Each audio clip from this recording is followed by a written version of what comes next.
love how it's now starting with "Don't fuck up my name, Kevin." Let's keep it. Welcome everybody. Starting the show off right. We have Deid Ziegler on the show, former Marine, Infantry and Intel, and now he's running his own, I guess, CPG company, consumer packaged good company, RecPak. He's also doing this as a side project. You know, he's got a full-time job, so it's a great experience for us to be able to share about veterans getting into entrepreneurship, but doing it with the protection or the security of having a full-time job to keep things going. So Deid, welcome to the show. Yeah, thank you so much for having me. Our pleasure. So yeah, you started off as a Marine. Were you infantry, Intel? Did you shift between the two?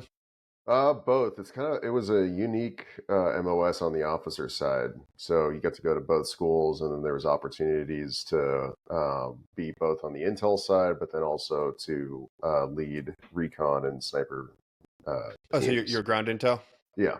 Mm-hmm. Okay. Yeah, I had a few of our friends, a few of my friends go that route. I know that there was a lot of mystique behind it. People are like, oh yeah, you get to go out and be a stay sniper platoon commander. And ironically, every one of the guys in my class who went ground intel ended up as a intel officer at like the regiment level. They're like, not what I expected.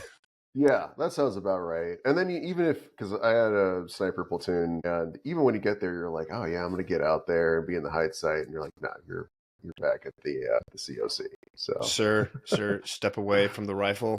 Yep, pretty much. Greg tells me that all the time. Wait, what do you guys call it? The COC? Combat Operations Center. The cock. The cock, yeah. I mean, what do you guys? I mean, everything is a donkey dick or a dingle dangle. Mm-hmm. We're very phallic. Yeah, we're very comfortable in that sense. Interesting. Yeah, I had no idea. We call it guys call it? Yeah, tactical operations. Yeah, I think it kind of depended on what level of authority. We're not authority. What level of leadership it was at? Like, is it at the MEF level, the battalion level? Yeah, because the jock, the COC, the cock, and the talk. I feel like the talk is like the lowest level one. That's like your own small unit level. Yeah. Jock, obviously, joint operations center. So that's jumping between. I don't know if I ever ran into a cock when I was because I would have remembered. I don't know, Greg. I think you did, and you just didn't realize it. Might have been in the shower. Yeah, I could have been in the shower. Yeah. So there you go. He worked in the cock, away from where his men would let or not let him use the sniper rifle. Yep. I knew that this would be how we started. It's always how it digresses. So with it, how long were you a ground intel officer? Well, I was in the Marine Corps for a little over 6 years. Okay. So from 2009 to 2016. And did you do any deployments during that time? Yeah, I did. My first tour to Afghanistan, I was on the Intel side, and then my second was with a sniper platoon. Okay, both to Afghanistan. Yeah, that was the height of the shenanigans going on out there as we were pulling away from Iraq and putting everything back into Afghanistan. Yeah, pretty interesting time in that my first tour, I was actually with this counter IED cell, so we were really focused on the IED threat, and that was also at the time when the Marines were really ramping up in Helmand, where they had already ramped up, and we were kind of fully in there. And then the second time that I was out there was just a year later, but we were ramping things down, so our job was to close all of the forward positions. So got to see the whole wild ride. With the closing down, were you guys offering oversight for or overwatch for the bases as they're, I guess, lessening the security presence? Yeah, it was the overall mission was to still maintain a presence, like keep that pressure forward on the Taliban, so that you bought space and time for the drawdown, and then there was also the direct support as units were pulling out, essentially providing that overwatch. Gotcha. I feel like we spent like 20 years like withdrawing from Afghanistan. Like because that's the exact same way it was in 2019, and like it was just like, yeah, we're shutting things down. And like Yeah. we actually ended up doing it, you know, a couple of years later, but like it's always being threatened, right? They're always shutting something down. There's always like some sort of transition going on, but there's never any conclusion to it. I remember on my first tour, because I was this young and impressionable lieutenant, and we were providing some support to this clearing op, and there was this older grizzled recon captain, and he's like, man, we have cleared this area like countless times. It's just what we're going to keep on doing, you know. That's just the nature of things, I guess. Counterinsurgency. Yeah, the politics and the policies in place. Like we just talked to Colonel Kim Campbell. She was a A-10 pilot, and she was talking about how when her aircraft almost got shot down, she got hit by a surface-to-air missile and just shredded the back half of her plane. And when she actually managed to land it, but when they were doing the debrief or the review of the aircraft and, you know, trying to figure out what type of weapon it was and all these other things, they couldn't even get the intel team into country who can do the in-depth analysis. They basically just went like, yeah, we have too many boots on the ground, so we can't bring in this analysis team. So we're just gonna call it, yeah, it was a SAM. We know roughly what it was, and then move on. Like the day after she got almost shot down, she got hit. She had to go flying again because another A-10 pilot got actually shot down in the same area. So you think that these things would be important? Like we should probably be figuring out what type of weapons these are, so we know how to counteract them, and we can actually have a cohesive intel plan or an intel analysis. I can't talk right now. Intel analysis for what's going on, so that we can protect our pilots. And they're like, nah, it was a missile. It hit you. Move on. Yeah. See, Kevin, Well, you're making add way that too to the much sense right now, and that's your problem. That's true. So things that we didn't exactly manage well over there, but that's a whole other conversation. Yeah. I guess we could probably spend this entire episode ignoring RecPak and just talking about Afghanistan and failed policy. Hey, I'm cool with that too. Wherever we want to take this. Nah, we'll give you the moment of the limelight, because this is what it's all about: is helping entrepreneurs and veterans that are building cool shit after they leave the military. So you served 6 years, ups and downs, emotional roller coaster, operational roller coaster of things going on in country. You decided to get out. What kind of drove your decision to leave the Marine Corps, and see what else is out there, I guess? Yeah, I mean, it was, I think, a combination of, from a personal perspective, I had done the things that I had wanted to do. And especially as at the time, I kind of thought we were pulling out of Iraq and Afghanistan, and that, you know, we were probably going to transition more to a garrison military. And that was less interesting to me. And then I also wanted to have new experiences. I should also not caveat, but just say that, I feel like I've had a diversity of experiences, and I've thought through a lot of this transition stuff, business stuff, tech, business school, all that. So for all of your listeners, I'm always around. I love helping out vets. So if they want to reach out to me and just talk through, you know, what they're thinking about and going through, I'm definitely up for that. So yeah, on a personal level, I kind of done the things that I wanted to do in the military, and what I saw for future opportunities was less interesting than I think what I could do in the civilian world. Mm-hmm. Did you go straight from the military to getting your MBA? Yeah. So I did the traditional vet to business school thing, and that Greg can talk to that. Yeah, you did it, Yeah. Greg? Nice. Yeah, well, I did my MBA online with University of North Carolina, the MBA Cool. at UNC. Yeah. Nice. That's a good You program. went to Columbia, right, Deid? Yeah. In person?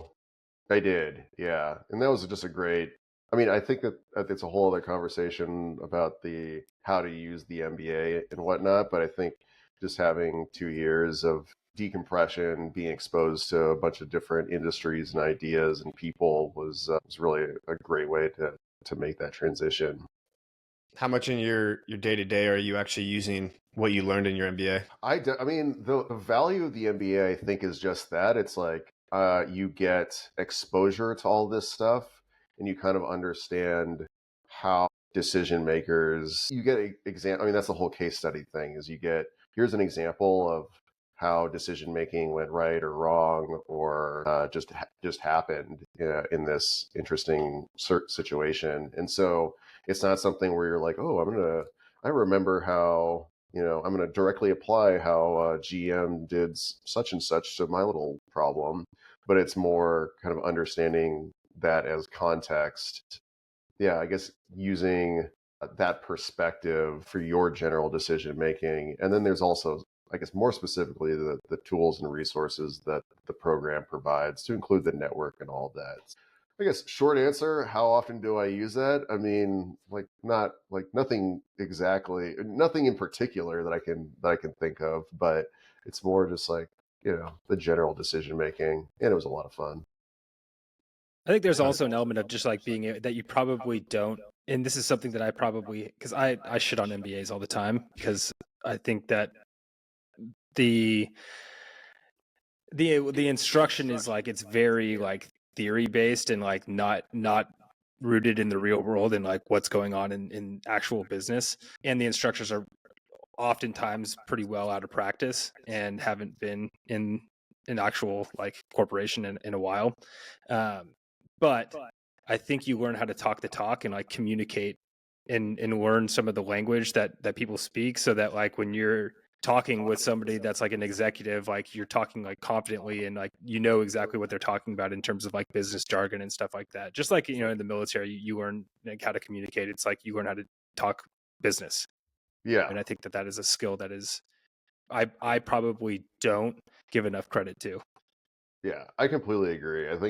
I guess as an example, I took a couple marketing classes, and so 75% of what I do at RecPak is like the sales and marketing thing, which I despise, but it's a necessary evil. But is there anything from those classes that was useful for running a small CPG business? Like, no. But there were, I guess, within those classes, there's like, hey, these are like the overall marketing metrics, and this is kind of like the general space, and then you can kind of think back to that as as I make decisions. I'm like, okay, I have a general sense of what I should be looking out for. Have you been able to lean on your network at all within the Columbia alumni? Not well. I'm probably the bad example because I haven't really tried too much. I mean, there are certain resources, like there's an accelerator program that we'll be going through for alumni that hopefully is useful, but it's I think it was a great, like, you have like a name, you have the name on your resume, so that employers are like, this guy isn't just fresh out of the Marine Corps and doesn't know anything about business or talking to people that are not like, in boots and utes runs in the morning. Mm-hmm. He's a normal socialized person, and I think that is a stamp of approval on your resume.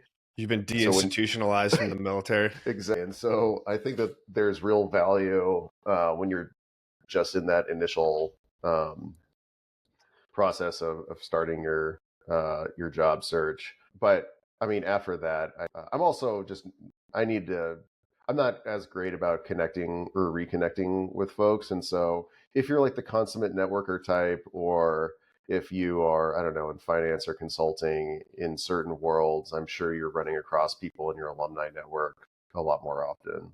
So I think it's really dependent, but I think me less so.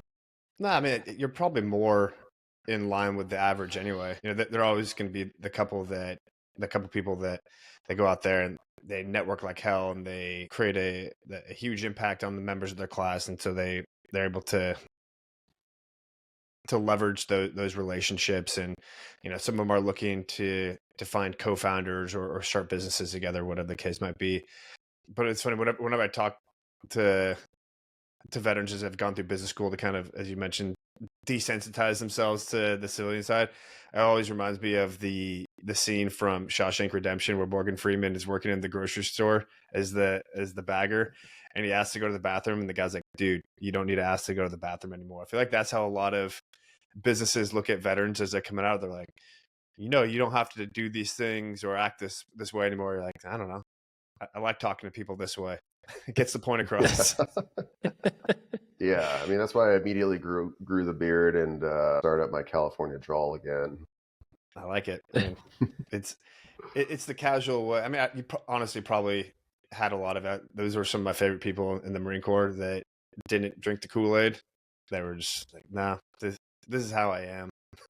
Yeah, Embrace I mean, I came from a very non-traditional background as far as military goes, so I don't think Kool-Aid drinking was ever. I mean, I guess I didn't really think about it at the time, but yeah, I mean, I grew up in Berkeley. I didn't know anybody that had ever served, and was just inspired to join just completely on my own. And so when I got to the military, there wasn't like this. It was certainly an indoctrination process because I had no idea what I was doing. I don't think that I think because of that, it was just as easy as an exit. That's right.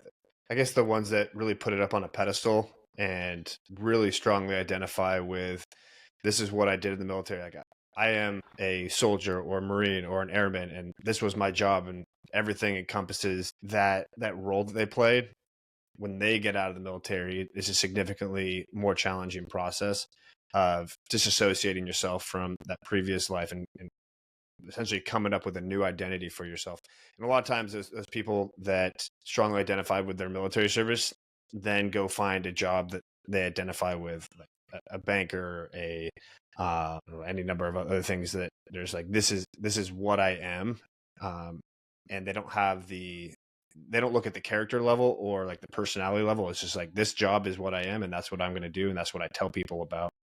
Yeah, for sure. Banker, I mean, I think, man, what a shitty example, finance. man. some people do, banker. and identify themselves just as yeah. I mean, you would have to if you're going to work whatever 100 hours a week. I mean, I would think that those folks are identifying themselves as, oh, like, who are you?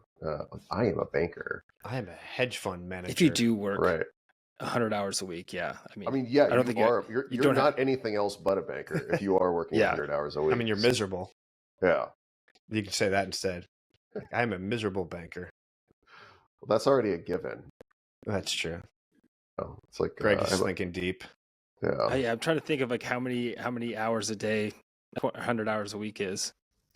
If you're working, if you're doing it 7 days a week, so yeah, what's you quick have to math? go 7 days a week otherwise. Look at my feet. I got sandals on. Yeah, so. yeah. There you go. Are you wearing sandals? Of Check course. out your feet. My calculator. Yeah. Surfing today? It's I will be later. Yeah, the waves are good out here in San Diego right now. Got to get out there while you can. We don't always. San Diego's beautiful, but we don't get the greatest waves. It's like consistently mediocre with the occasional good swell that comes through. Yeah, it is what it is. It's about the lifestyle of being able to go out there, not necessarily having the North Shore Hawaii waves.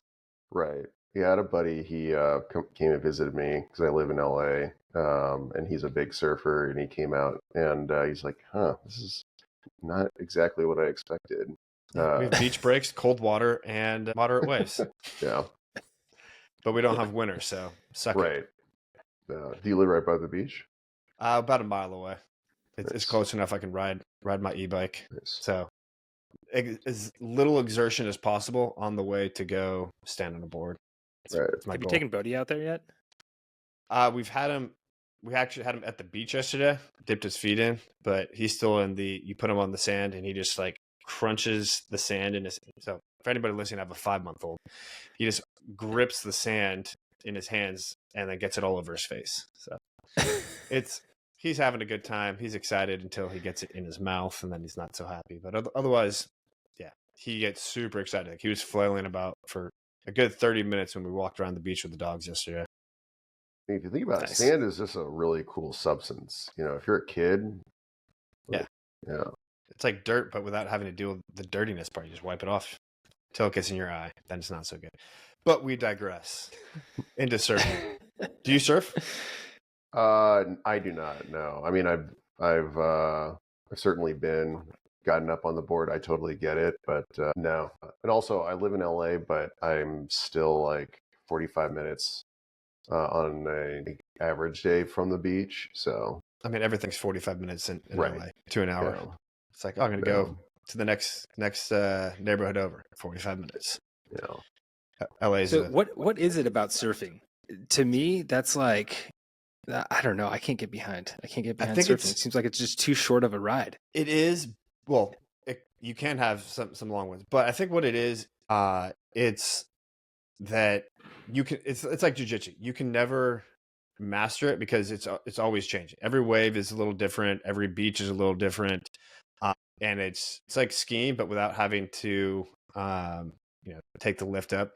It takes a certain level of competence to be out there. So you're around people that have a certain level of experience and risk tolerance and just joy of being out there. And it's also pretty much the last refuge for getting away from your phone. And we've had some people try it where they'll have the Apple Watch and they don't get service out there. So you're nicely cut off from the busyness of life, and you can just be in your own thoughts.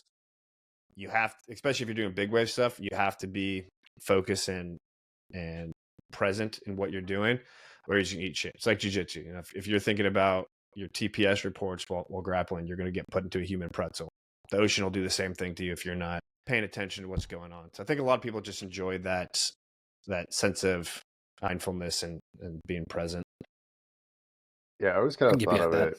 Yeah, I don't know as much about it, but just in talking with my friends, that it seems like it's one of the most meditative outdoor experiences, or I guess active outdoor experiences that you can have, and that so much of it is just you out there on the water, not necessarily doing the activity, but just, you're kind of like present and waiting. Yeah.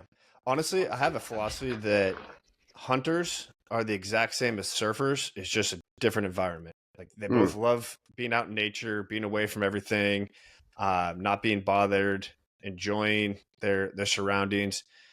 One just grew up in, a rural place that had animals you can shoot, and the other grew up near the ocean and had access to waves. But as different as a 2A toting Cabela's membership person is from the Patagonia wearing surfer, I think they're actually very similar people. It's just a product of their surroundings. My 2 cents. I like that. Like that. Deep Also, thoughts. There's something about the waves. It's like looking at fire. You know, it's just very mesmerizing. Just stare at it, and the sounds that go along with it. It's super peaceful. Yeah, like my wife and I went out to Costa Rica for 3 weeks when I was getting out of the military, and hanging out down there, sunsetting. We're on the West Coast, so sunsetting over the water, doing a sunset surf session.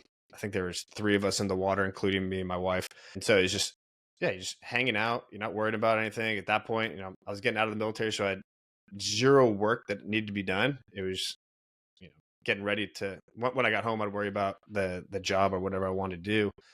But I didn't have any work that was waiting on me. We didn't have kids at the time. It was just the 2 of us. So we were just able to really relax and enjoy the moment for what it was. There weren't any other competing thoughts. And so I think a lot of people strive to have that sense of clarity and freedom. And that's why surfers keep doing it. Like, I don't want to work because I can just go out there and forget everything else. It's a much happier life, even though I live in a van down by the river. I think the fantasy of AI taking all of our jobs is that we all just turn into that. Like, just that's be nice. our existence. Although I don't know if the surf spots could handle that much influx. We're already pretty crowded as it is here in San Diego. That's why everyone goes to Mexico now. They're like, I will battle the cartels that are down there. I don't know if you guys saw the reports of those 3 surfers that got killed in a robbery and dumped in a well. I have a bunch of friends that go surfing down there, and every one of them said that they've been asked by their friends if they're going to keep going down there. They're like, absolutely, don't care. Yeah. Still going down. Waves are good, it's cheap, and it's away from everybody else. Yeah. If you just see somebody stealing your hubcaps, just don't confront them. Yeah. Just take enjoy them. Man. They're yours. Yep, it's travel expense. Yeah. Yeah, going to your stuff. So your RecPak is a outdoor, not food supplement, camping. Yeah, well, it's a outdoor powdered meal replacement. The idea is, actually had the idea when I was in the Marine Corps. and I saw the nutritional options, and of course you have MREs on one side, and then you got your snacks, your protein bars, and your goos and stuff like that. And I used to take out. Have you guys ever heard of Soylent?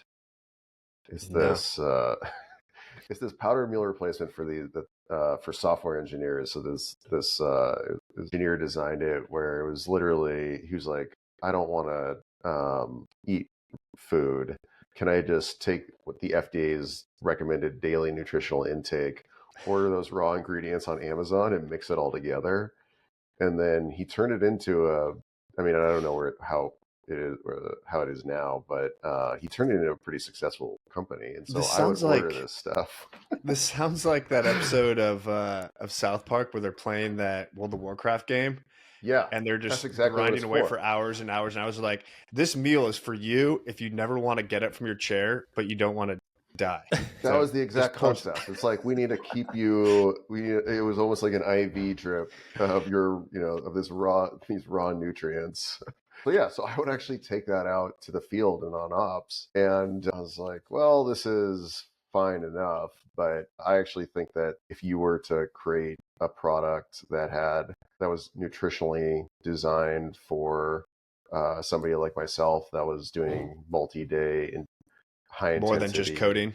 high intensity type activities, this could be really useful because you've got MREs, and if you're in the civilian world, freeze dried meals on one side. And I would never want to take away from the experience of sitting down and having a meal by the campfire. But when you're on the move, you don't have time to sit and watch water boil, and you can't just break out your little spork and eat your meal on the move. And on the other hand, you've got energy bars, which are mostly just sugary carbs.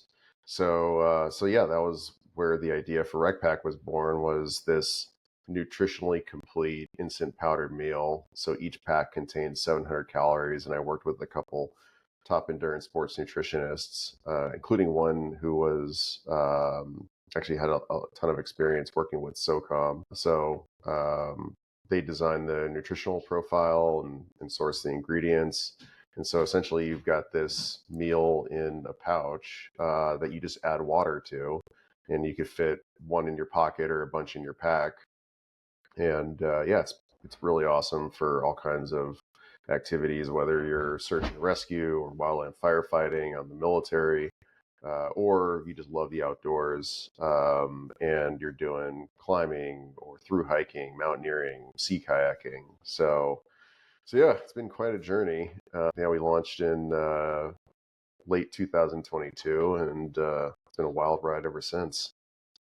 How's that launch been? I'm assuming you had a handful of flavors at the time, and you're trying to get your name out there. What have you been doing to build recognition? I know you said the sales and marketing side is your least favorite, but ironically, it's the most important as a founder. Once the product's made, founders you're like, all sales. yeah. So I tested the idea originally with the Kickstarter campaign, which was an interesting experience. I'm glad that I did it, but I would never do that again. And then also trying to get a product launched right as all the COVID supply chain stuff was going on. That was also certainly an experience. But then, once we launched the product, it has been it has certainly been a challenge because, and I talk about this with a buddy of mine who's also a founder, and I think there's this common misconception when you are doing something, whatever that project is, like a podcast or a business or really whatever your passion and activity is that requires, I guess, other people's input. You have this notion of like, I love this thing and it's awesome, and therefore I think in the back of your mind you're like, once I get this in front of other people, everybody's just going to they're going to start talking about it and all that kind of stuff. And the answer is, or what you start to very quickly realize is, it's very hard work to get people to care and to change their regular habits, because we're just so bombarded with all sorts of content and products and media and all of that. Even if somebody like loves what you're doing, you have to really work to go out and get them. Nobody cares initially. And Yeah. so that was definitely a big lesson.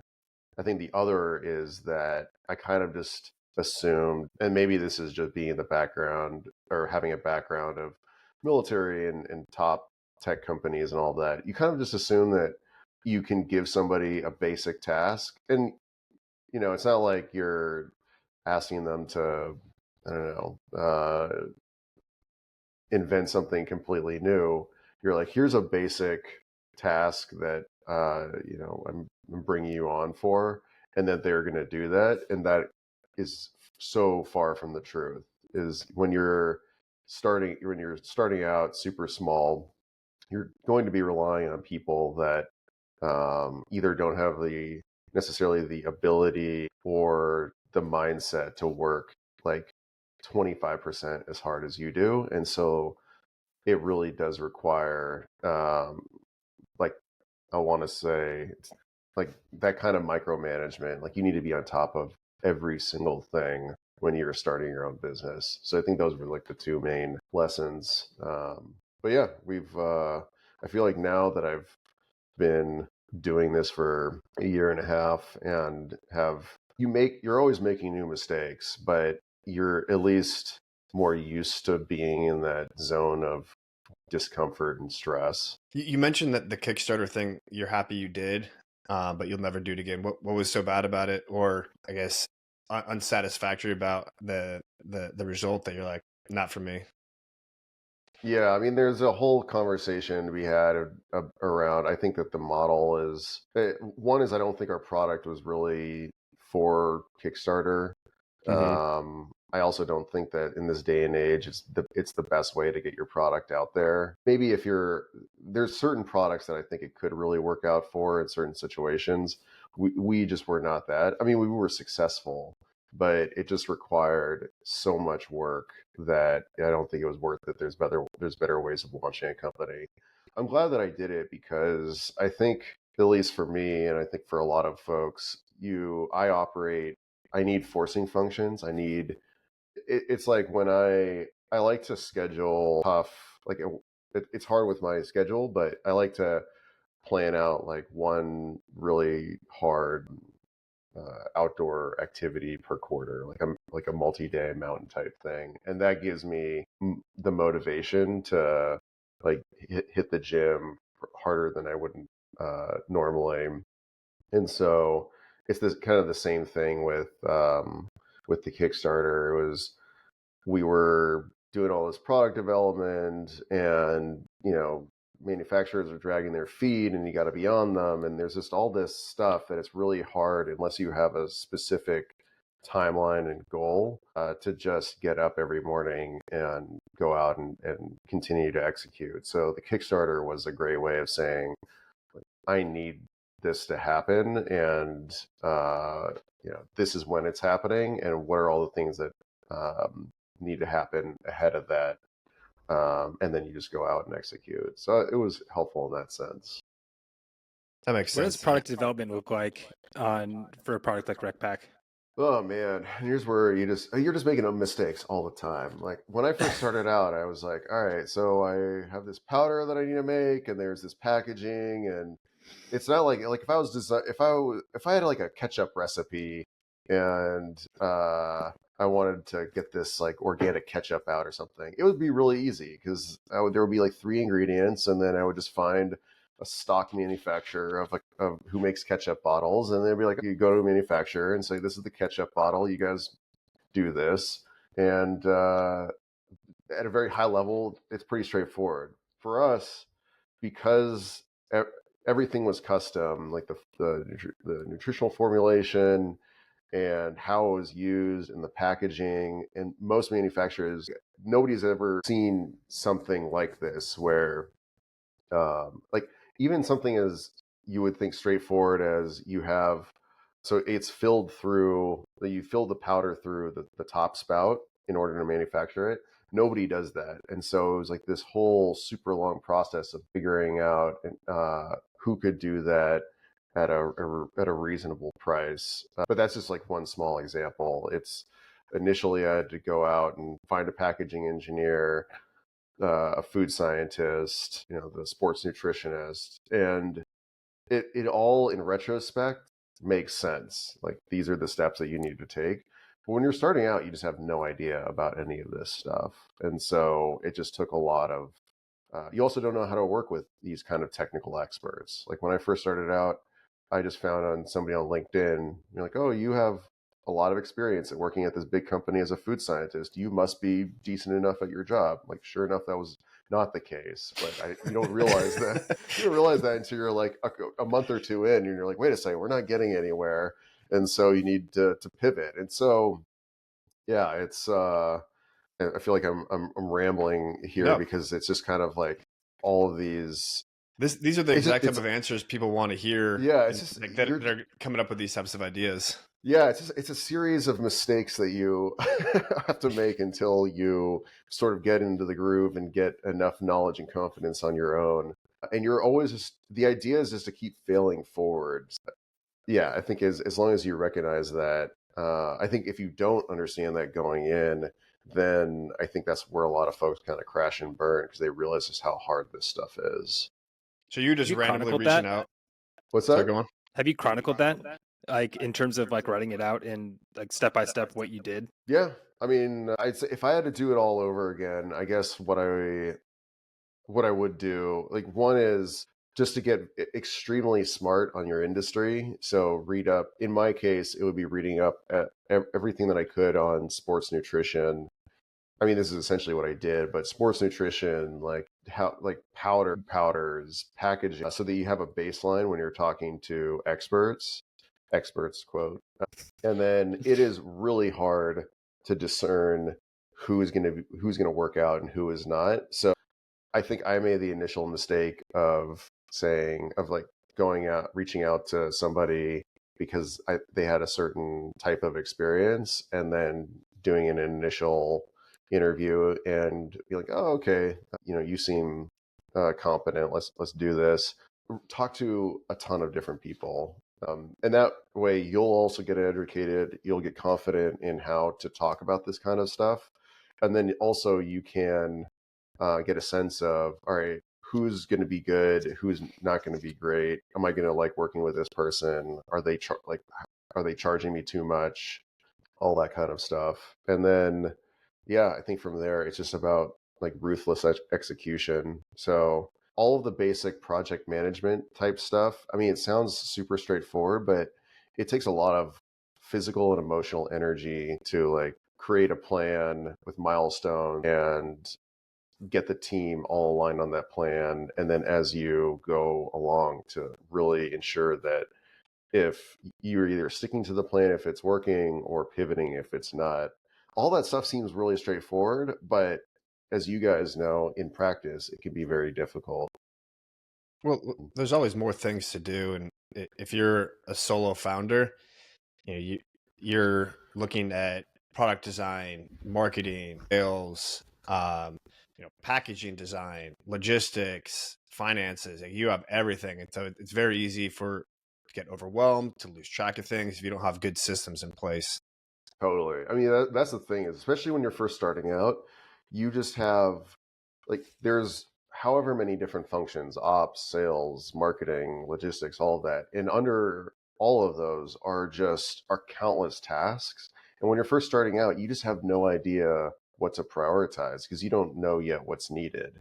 And that's why you should just think about this as making mistakes or failing forward, is because you're going to be trying different stuff out based off of the limited information that you do have. Some stuff is going to work, a lot of it is not, and then you just kind of like put that, kind of like chalk that up in your like mental counter of what works and what doesn't, and you just kind of keep moving on. For these positions, were you just reaching out to people randomly on LinkedIn and doing searches of food scientists or nutrition science or sports nutritionists, and just sending them messages and trying to vet them that way? Yeah, I mean, I've done all of the above. I've used the contractor sites like Fiverr. I've asked for referrals. I've got on different Slack channels. I've used LinkedIn. What's been the most effective? It really is a crapshoot. I mean, I think the most effective thing is just that you find a lot of people in any responsibility or role, and you talk to, I'm making a commitment. And even then, things are not going to work out. Like the number of marketing people that I've went through, where I've interviewed, I don't know, 5 different people, and then I'm like, oh, well, you seem the most competent and reasonably priced. And, it just doesn't work out for one reason or the next. And the idea is you're never going to get rid of that entirely.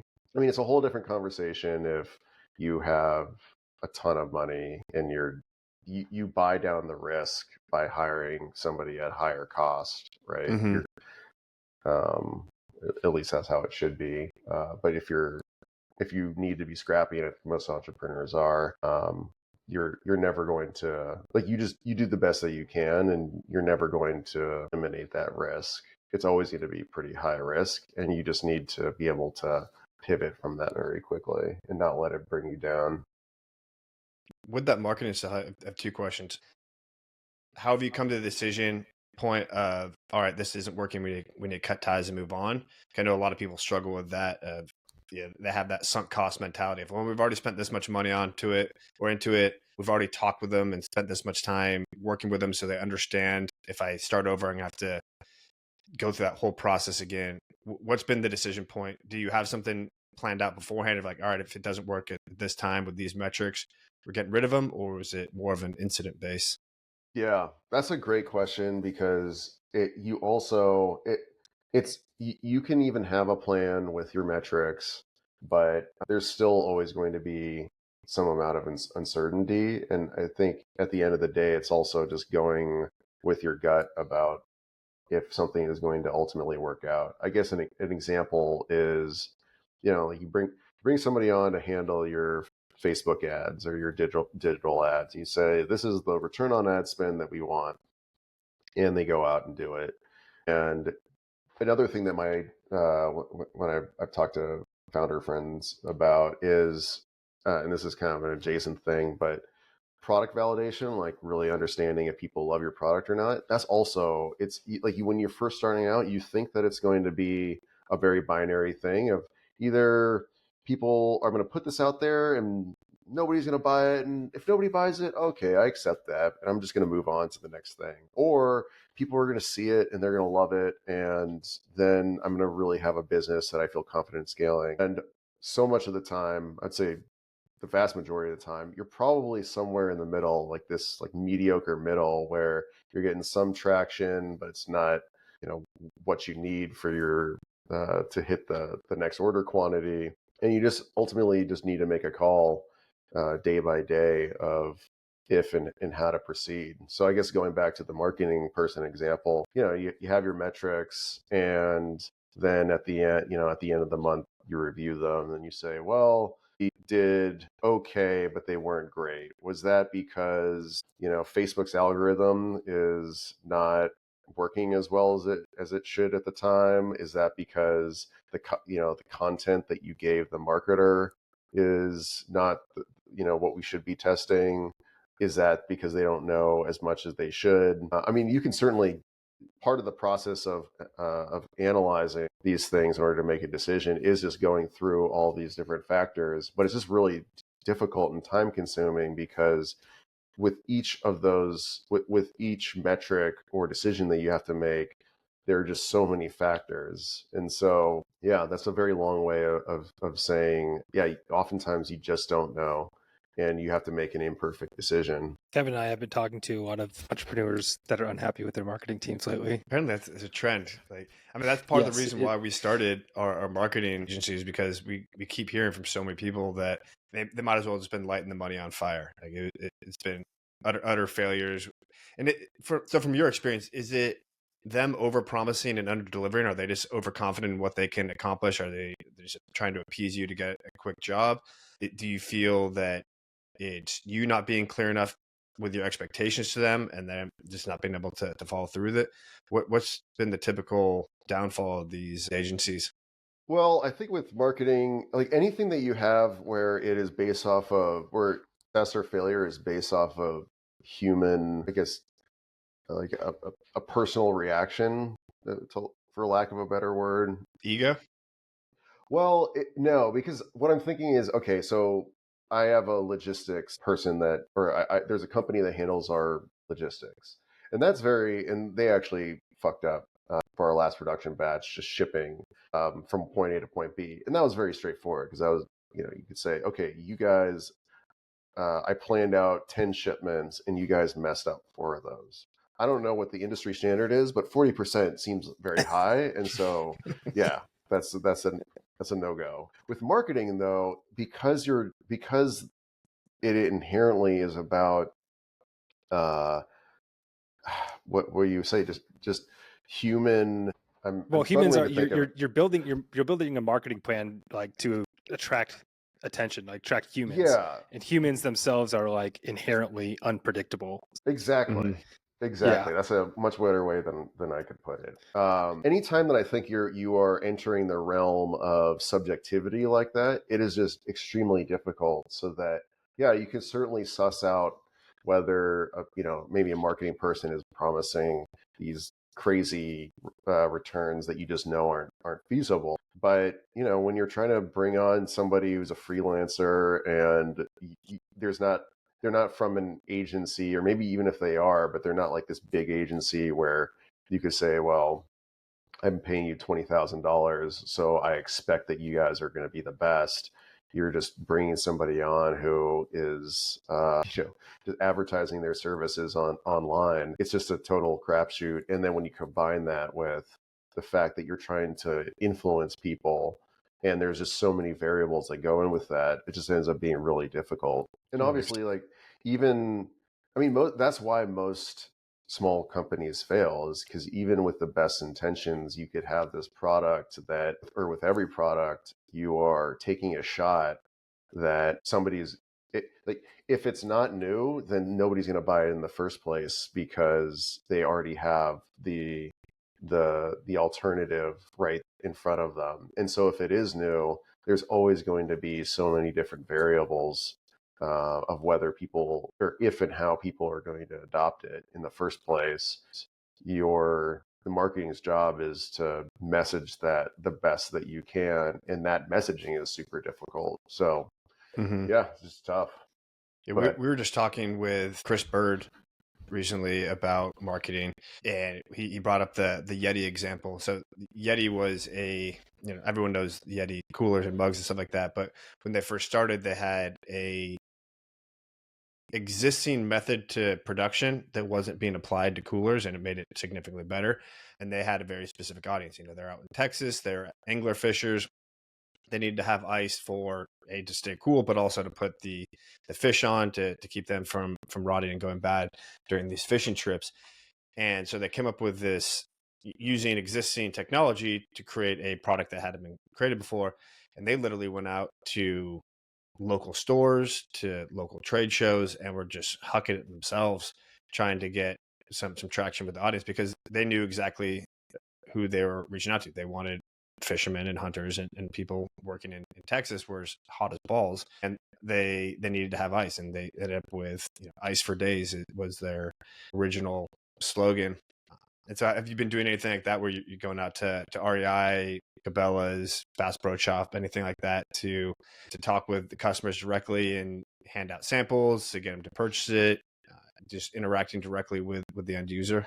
yeah. So that's also a really good point. I mean, whenever you're not even just starting out, but whatever you are doing in, I guess, business, and then you could just extrapolate that to life. It is being very specific about what your goal is in terms of, I want to reach these specific people, and then this is the need that I am trying to assist them with. And yeah, I think that's a perfect example of how Yeti was able to identify that. Because I think in the entrepreneurial world, it can be very difficult to, even if you have a good idea of who that end customer is. Like, do you really know who they are and what their needs are, and then how you can cater to that? I think, yeah, for us, like I spent in the past couple weeks, I was at two different trade shows. One in Denver is like this outdoor trade show thing, and then the other was in Reno. I actually ended up driving to Denver, which was quite a long haul. But yeah, the whole How long is that? It's 2 days straight. Yeah, I mean, fortunately, I was able to make a couple stops in like Zion and stuff like that. But man, Nice. yeah, but yeah, it was grueling. My buddy did Denver to San Diego in a day. So it's all from his house in Denver to my house in Encinitas. It's like 18 hours, 1,020 miles, and he's a motorcycle rider. Every year he does the Iron Butt Challenge, which is 1,000 miles in 24 hours, and you have to have the gas station receipts along the way to prove it. And they have this stupid patch, and he does it all for a patch, but it's brutal. He leaves at the ass crack of dawn in Denver. Well, actually, I think they left the night before.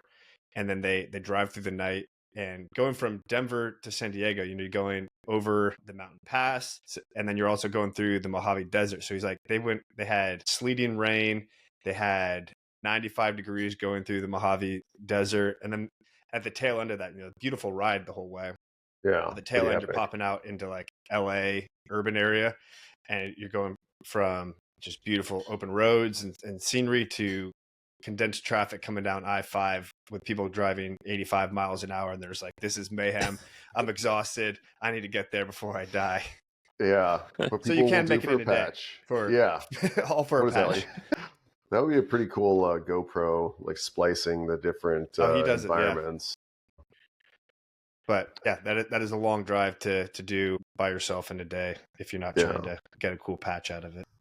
But yeah, that's also another really valuable lesson that I would just encourage anybody when they're doing their thing. Because when it was just me, and it was really difficult to find time to take away from work to be at in-person events, I just relied almost exclusively online, and people do not give you their full opinions and feedback through a screen. And so I think with anything business related, like, you literally have to be there in person. If you can't be there in person, like, hop on a call. It's a lot more personal, and you're going to get that honest feedback. Same thing when you're working with folks. Like, exchanging emails is a lot easier to, I'm sure you guys know, it's a lot easier just to like blow somebody off if you're writing an email. But I think so much of this stuff, I guess, going back to accountability and working with folks, is being there. If not, you can't be there in person all the time, obviously, but kind of recreate that experience through phone and constant communication. So yeah. And I know we're getting to the tail end of your time, so I appreciate you being on here. But I'd like to ask our guests, so our podcast name, Harder Not Smarter, a lot of it draws back to the experiences Greg and I had to go through, and I'm sure you had some of them too, where there is no life hack to making it through certain things. Making it through Buzz, making it through the Q course. You need to put your head down and go through. IOC, I know, is a infantry officer course, is very challenging evolution. You guys have what do they call it? Like human factors exercise, where Greg, you'll love this one. They send the Marines in infantry officer course out to the field, and they take away dip and food and other shit like that. And you can only imagine how angry grunts get if you take away their dip, just to show how like the mental strain on the individual can get when dealing with stressful situations. So the point is, Deid, I know you're no stranger to doing hard things. So I like to ask our guests, what's something that you're doing on a regular basis to keep that challenge alive, to not become complacent, and to keep that sharp edge? That's a really good question. Yeah, I actually, just as a side note, I really do appreciate the title of your podcast, because I think so many of us, you're lucky if you're smart. That's not something that all of us are born with. But I do believe that hard work always trumps smarts. all the time in any situation. I think for me, it's there's this kind of Zen concept of beginner's mind where you, and this is why like babies and children, they take in so much of the world in ways that, we're very inelastic as adults, and we don't see so much of the world, and we lack the creativity that children have, is because we've just become so, I guess, solidified.